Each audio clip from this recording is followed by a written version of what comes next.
Hello माँ बाप और बच्चों के लिए मेरा एक संदेश है।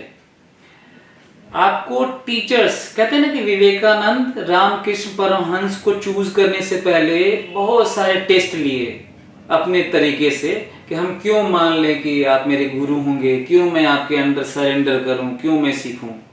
तो एक बार जब आप सर्च कर लेते हैं तो आप कंप्लीट सरेंडर कर देते हैं अपने गुरु के अंडर, टीचर के अंडर।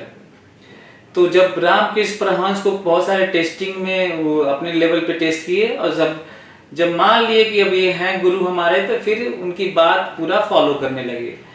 तो टीचर्स आपको पता करना होगा क्योंकि आप उनके अंदर पूरा सरेंडर करने जा रहे हैं। तो टीचर्स की अपनी जिम्मेदारियां हैं, है ना। जिस समय एडमिशन के लिए बच्चा आ रहा है, टीचर्स उसे महसूस करवाए कि उसकी अपनी मिस्टेक्स, उसकी जो खामियां होंगी कैसे दूर हो सकता है। टीचर्स भी अपनी जिम्मेदारियों से नहीं भाग सकते।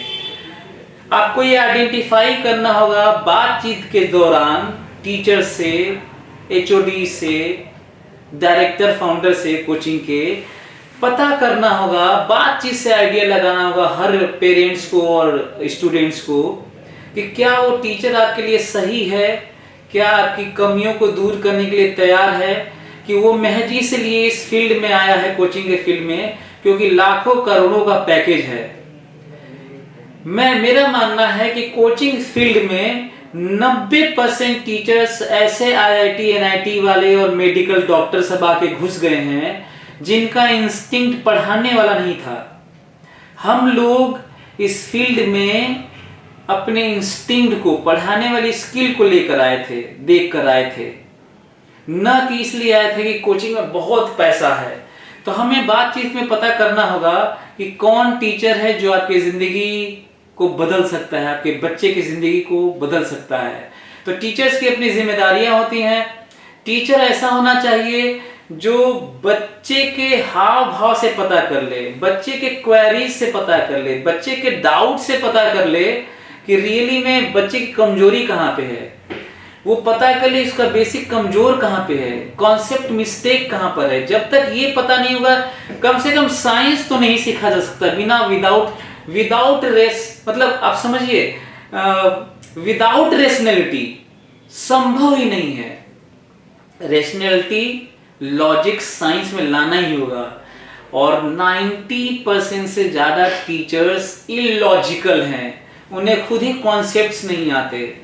अभी मैं तमाम ऐसे टीचर्स का रिक्रूटमेंट के नाम पर टेस्ट लिया था। हमारे यहाँ 50 क्वेश्चन का टेस्ट होता है, 50 क्वेश्चन का टीचर का टेस्ट होता है सेलेक्ट करने से पहले।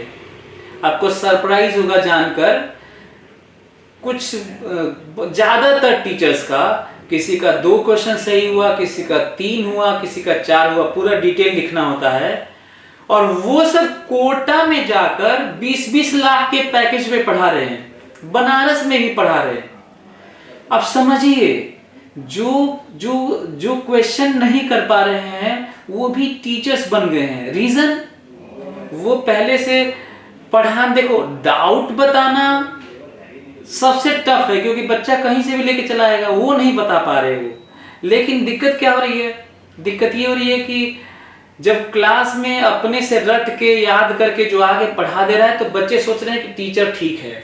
रियली में साइंस का तरीका वो नहीं है जो आके एक्सप्लेन कर दिया जा रहा है, एक रटा हुआ। तो हमें ये भी समझना होगा। और मैं टीचर को भी बोलूंगा, हो सकता है कोई टीचर भी सुन रहा हो कि 90% को मैं बोल रहा हूँ, तो मैं ये भी कहूँगा कि टीचर अपनी जिम्मेदारी समझे और खूब मेहनत करे। वो भी जो 90% में है वो जल्दी से 50% करें, फिर धीरे धीरे 100% टीचर्स ऐसे ही हो जाए। खुद भी मेहनत करें, वो खुद भी सीखें, लॉजिक सीखें, कॉन्सेप्ट सीखें और इस लेवल पे काम करें कि वो बच्चों को अपना नॉलेज डिलीवर कैसे करें।